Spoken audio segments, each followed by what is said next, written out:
Bismillahirrahmanirrahim. Assalamualaikum warahmatullahi wabarakatuh. Anak Ustadz yang Ustadz banggakan, yang soleh dan soleha, semoga kita semuanya masih dalam lindungan Allah SWT, masih terus diberi nikmat kesehatan dan juga nikmat kesempatan.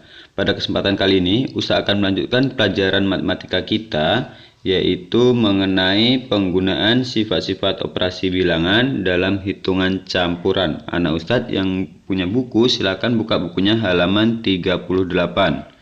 Sebelum kita mulai pembelajaran, seperti biasa kita akan berdoa bersama-sama, doa belajar ya. Bismillahirrahmanirrahim. Rabbi zidni ilman warzuqni fahman. Oke, anak Ustaz semuanya, dari buka ya bukunya halaman 38, yaitu tentang penggunaan sifat-sifat operasi bilangan dalam hitungan campuran, yang mana operasi ini memudahkan anak Ustadz dalam menghitung. Ya, kita lihat untuk sifat-sifat operasi hitung bilangan itu ada 3 ya. Ada yang namanya sifat komutatif ya. Komutatif ini sama juga dengan pertukaran ya, pertukaran posisi saja nanti ya angkanya. Terus sifat asosiatif atau yang disebut dengan pengelompokan. Nanti di sini akan memindahkan tanda kurung. Terus nanti sifat distributif atau penyebaran. Oke ya, kita biar lebih jelas kita langsung aja lihat untuk yang pertama, yaitu membahas mengenai sifat komutatif atau pertukaran. Yang mana untuk sifat komutatif pertukaran ini hanya berlaku untuk penjumlahan dan perkalian ya. Kita lihat yang pertama adalah untuk penjumlahan. Sifat komutatif pada penjumlahan dapat ditulis ya, dapat ditulis A ditambah B ya, A ditambah B sama dengan B ditambah A, sama aja nah ya. Nah, ini kan cuma ditukar aja posisinya. Yang pertama tadi kan A ditambah B ya, terus itu sama juga dengan B ditambah A. Nah, biar lebih jelasnya kita lihat ke contoh. Contohnya adalah 6 ditambah 2 ya, 6 tambah 2 hasilnya 8. Kalau kita pindahkan posisinya jadi 2 ditambah 6 hasilnya 8 ya, sama. Itu adalah sifat komutatif ya untuk penjumlahan. Kalau untuk lebih jelasnya kita lihat yang ini ya, perkalian nanti. Oke, untuk penjumlahan 3 ditambah 8 ya. 3 ditambah 8 ini sama juga dengan 8 ditambah 3. Sama juga hasilnya sama-sama 11. Itu untuk penjumlahan. Terus contoh yang kedua itu adalah 4 ditambah 9 ya. 4 tambah 9 itu hasilnya ada 13. Sama juga dengan 9 ditambah 4 hasilnya juga sama-sama 13. Jadi sama ya nak, cuma posisinya aja ya, posisinya ditukar. Makanya sifat komutatif itu sama juga dengan pertukaran atau perpindahan posisinya. Kalau untuk perkalian sama juga nak. Nih, 5 dikali 4 kita rubah posisinya menjadi 4 dikali 5 hasilnya sama-sama 20. Oke nah ya, paham ya untuk sifat komutatif, tidak begitu sulit nah ya. Terus kita lihat sifat yang kedua adalah sifat asosiatif atau pengelompokan. Sama, ini hanya berlaku untuk penjumlahan dan perkalian. Kita lihat dulu yang penjumlahan. Yang untuk penjumlahan itu rumusnya adalah dalam kurung atau buka kurung A ditambah B tutup kurung ditambah C ya. Sama dengan A tambah buka kurung B tambah C. Cuma tanda kurung di sini dipindahkan ke sini nak, ke B tambah C ya. Nah, itu nanti hasilnya sama. Biar lebih jelasnya kita lihat contoh yang di sini ya. Ini ada contoh yang pertama adalah 2 dalam kurung 2 ditambah 3 ya, tutup kurung tambah 4 ya. Terus yang itu sama juga dengan kalau yang di sini 2 dulu, 2 ditambah dalam kurung 3 tambah 4. Cuma tanda kurungnya saja nak yang berubah ya. Tapi perlu anak saya ingat pelajaran kemarin dalam mengerjakan operasi bintang kemarin yang pertemuan sebelumnya. Nah, itu kan kita harus menggunakan yang paling pertama adalah tanda kurung dikerjakan terlebih dahulu ya. Memahami konsep bilangan cacah kemarin ya. Nah, tanda kurung yang yang harus anak usaha kerjakan terlebih dahulu. Kalau yang contoh yang pertama itu kan adalah 2 ditambah 3 dulu yang kita kerjakan ya. 2 tambah 3 hasilnya 5. Ditambah 4 hasilnya 9. Kalau yang kedua ini yang di dalam kurung adalah 3 ditambah 4. Berarti anak usaha kerjakan dulu yang 3 tambah 4 ya. 3 tambah 4 hasilnya 7. Baru ditambah dengan 2 hasilnya 9. Sama nah ya.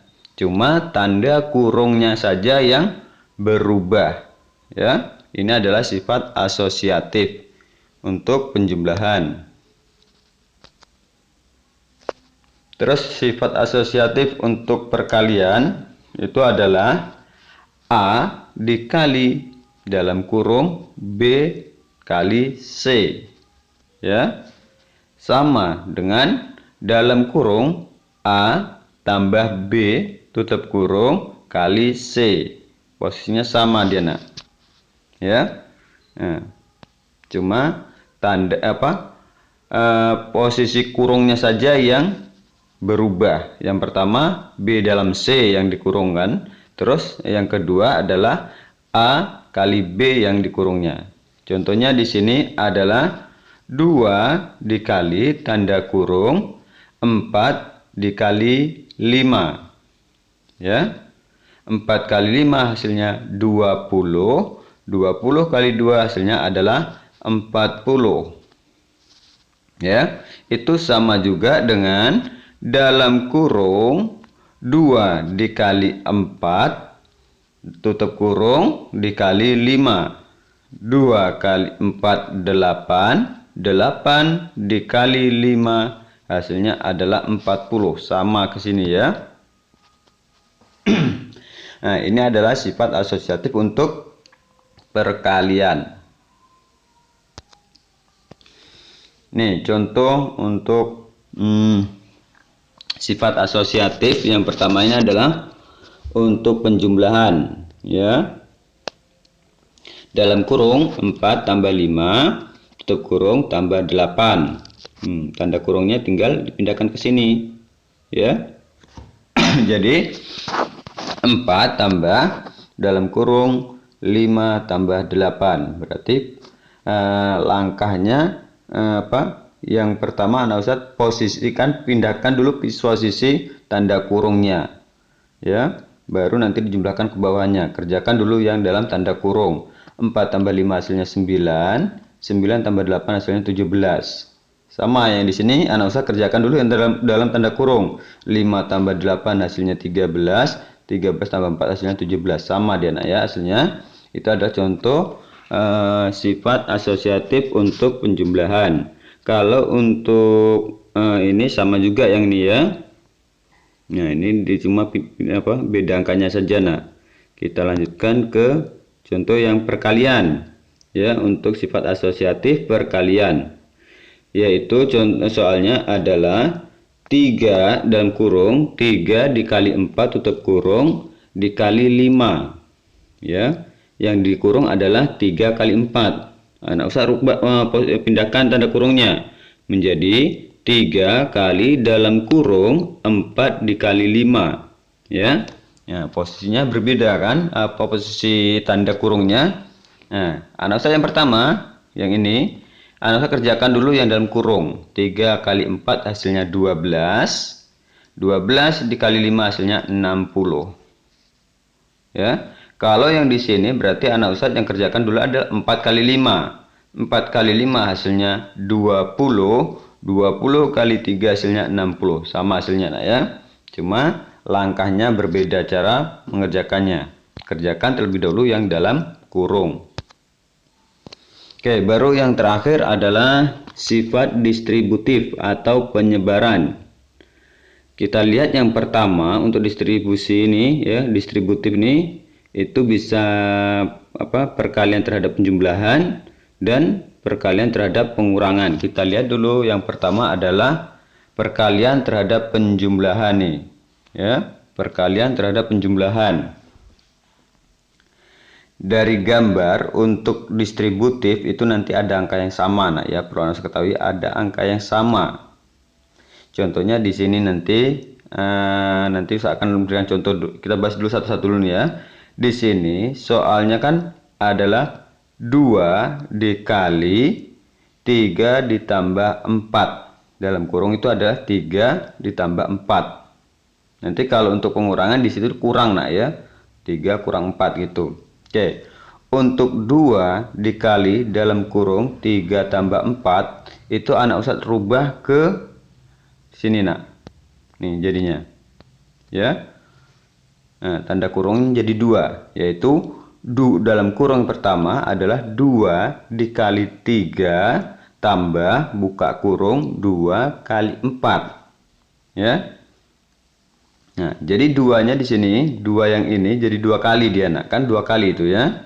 Makanya yang pertama 2 kali 3 terus ditambah 2 kali 4 ya. Nih, biar lebih jelasnya, lihat rumusnya di sini. A dikali dalam kurung B tambah C itu sama juga dengan dalam kurung A kali B tambah dalam kurung A kali C. Biar lebih jelas, kita lihat aja langsung ke dalam contoh yang ini nak. Oh, bentar, ini terhadap pengurangan dulu ya. Rumus terhadap pengurangan. Cuma lambangnya sini aja nak, nanti yang berbeda ya. Contohnya adalah 3 dikali 4 dikurang 1. Ya. 3 kali. Berarti 3-nya itu nanti jadikan 2 kali dia nak ya. Di sini jadi 3 dikali 4 dulu. Nih ya, 3 kali 4 baru dikurang 3 kali 1. Nih ya. Jadi 2 kali kurungnya. Nah, biar lebih jelasnya lihat di sini. Yaitu 2 kali dalam kurung B kurang C. Itu sama juga dengan dalam kurung A kali B. Nah, tutup kurung dikurang A kali C. Itu sama nak ya. Oke, biar lebih jelas kita lihat contoh yang pertama. Contoh yang pertama adalah 5 dikali dalam kurung 4 tambah 3. Ya, nih contohnya anak Ustadz 5-nya ini jadikan 2 ya. Yang pertama 5 ini anak Ustadz kerjakan dulu 5 dikali ke 4 ini nak ya, ini jadinya ya. Nah, 5 dikali 4 baru pindahkan tanda tambahnya. Nah, terus baru nanti kerjakan yang 5 dikali 3 nih ya, larikan ke sini ya. Bentar. Ini soalnya ya. Nah, jadi seperti kayak gini. Tanda kurungnya ada 2 nanti dia ya. Yang pertama ada 5 dikali 4 ditambah 5 kali 3. 5 kali 4 hasilnya 20 ditambah 5 kali 3 hasilnya 15. Hasilnya adalah 35. Ya, sama ya. Di sini kalau di sini kan langsung kerjakan. 5 tetap turunkan, 4 ditambah 7, 4 ditambah 3 hasilnya 7, 5 kali 7 hasilnya 35, sama hasilnya nak ya. Oke, terus contoh yang kedua sama juga nih. Ya, contoh yang kedua nih adalah 8 dikali dalam kurung 5 dikurang 3. Ini untuk pengurangan terhadap terhadap pengurangan nak ya. Yang pertama ini terhadap penjumlahan. Di sini berarti anak Ustadz 8-nya jadikan 2 nanti. Yang pertama, 8 ini anak Ustadz kalikan dengan 5 nih, ya. Baru tanda kurang pindahkan, jadikan yang tanda kurung kedua adalah 8 dikali 3. Ya, 8 kali 3 nih. Oke ya. 8 dikali 5 hasilnya 40, kurang 8 kali 3 hasilnya 24. 40 dikurang 24 hasilnya adalah 16. Ya, sama yang di sini. 8 turunkan 5 dikurang 3 hasilnya 2. 8 dikali 2 hasilnya adalah 16. Gampang kan, Nak? Nah, oke ya. Kita lihat satu contoh lagi. Contoh yang pertama yaitu mengenai sifat komutatif atau pertukaran. Ya. Di dalam soalnya itu ada 198 ya ditambah 35 tambah 2 kurang 17. Karena dia itu disuruh mengerjakannya dengan sifat komutatif, berarti bebas anak ustadz mau yang mana duluan. Menurut anak ustadz mudah. Yang di sini yang dikerjakan dulu adalah nih, karena dia ini menurut mudah nih ya, berarti anak ustadz tambahkan dulu 198 ditambah 2 ya, ditambah 2. Nah, baru nanti ditambah 35, baru tambah 17 ya. 198 ditambah 2 hasilnya 200 ya. Terus tambahkan dengan 35. Biar lebih mudah, tambahkan dulu ya. Ditambah 35, baru nanti hasilnya adalah 235, baru dikurang dengan 17. Hasilnya adalah 218. Ini adalah contoh dari sifat komutatif. Yang kedua adalah contoh dari sifat asosiatif atau pengelompokan. Di sini soalnya adalah 5.920 dikurang dalam kurung 49 dikali 4, nah, terus dalam tutup kurung dikali 25 ya, yang mana di dalam soal tanda kurungnya itu adalah di dalam 49 dikali 4. Karena dia itu sifatnya asosiatif atau pengelompokan, anak ustadz bisa rubah tanda kurungnya terserah anak ustadz, tapi kuncinya di sini harus di yang mana duluan, karena di sini kali ya, nggak bisa dikurang, nah harus dikali dulu ya di tempat perkalian. Berarti bisa anak ustadz rubah ke sini tanda tambahnya nanti ya, seperti kayak gini. Nah, ini jadinya ya. Berubah kan posisi tanda kurungnya.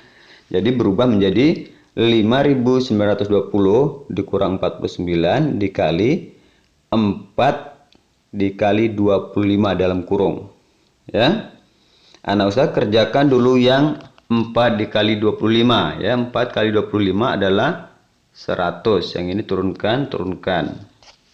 Ya. Terus di sini anak ustadz jangan kerjakan di sini dulu nak ya. Yang ingat pelajaran sebelumnya. Kerjakan dulu yang dalam kurung, baru nanti tanda kali atau bagi, baru tanda tambah atau kurang. Ya, karena kali di sini lebih tinggi, makanya anak ustadz kerjakan dulu yang 49 ini dengan dikali 100 ini nak ya. 49 kali 100 hasilnya adalah 4.900. Ini turunkan ya.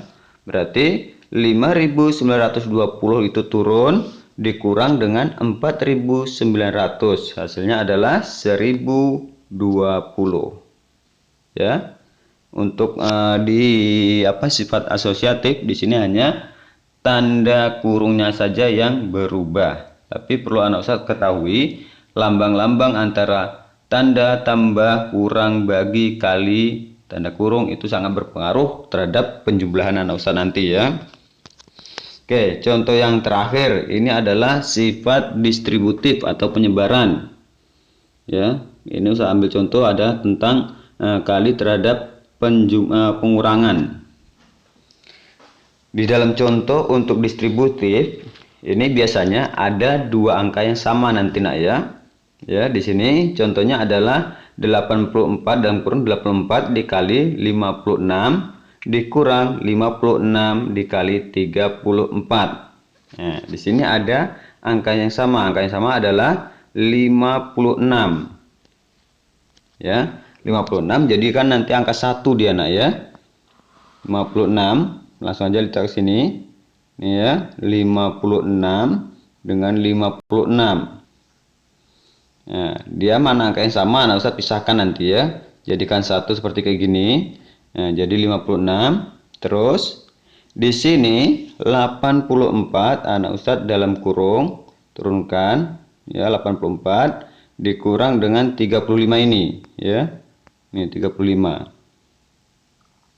Kali dengan kurung mana yang kita dulukan kerjakan ya di pelajaran sebelumnya. Itu adalah tanda kurung. Yang mana dalam kurung itu harus dikerjakan terlebih dahulu walaupun itunya di sini ada pengurangan ya. Tapi dalam tanda kurung itu harus dikerjakan terlebih dahulu. Nah, di sini menjadi 56 dikali tanda dalam kurung 84 dikurang 34 ya. 84 dikurang 34 hasilnya adalah 50. 56-nya diturunkan ya. Jadi 56 dikali 50 hasilnya adalah 2800. Oke ya. Cukup jelas ya penjelasan Ustadz mengenai contoh dari sifat komutatif, asosiatif, dan distributif. Oke, kalau sudah jelas anak Ustadz coba kerjakan latihan. Ada 3. Yang pertama itu yang minta Ustadz adalah menggunakan sifat komutatif. Anak Ustadz jumlahkan. Terserah anak Ustadz gimana caranya. Yang jelas tidak lepas dari cara yang Ustadz tunjukkan tadi ya. Terus yang kedua menggunakan sifat asosiatif. Ya saya jelaskan tadi sifat asosiatif itu kayak gimana, apanya yang berubah. Ya. Terus yang ketiga baru menggunakan sifat distributif. Kalau distributif pasti ada 2 angka yang sama di situ. 2 angka yang sama itu nanti anak Ustadz ubah menjadi 1 ya. Oke, mungkin cukup sekian dulu nak penjelasan Ustadz. Mudah-mudahan apa yang Ustadz sampaikan ini bisa anak Ustadz pahami dan bisa membantu anak Ustadz dalam mengerjakan latihan nak ya. Oke, kita tutup pelajaran kita dengan doa penutup majelis ya. Bismillahirrahmanirrahim. Subhanakallahumma wa bihamdika asyhadu an la ilaha illa anta astaghfiruka wa atubu ilaik. Cukup sekian dulu dari Ustadz. Lebih dan kurang Ustadz maaf. Ustadz akhiri dengan wabillahi taufiq hidayah. Wassalamualaikum warahmatullahi wabarakatuh.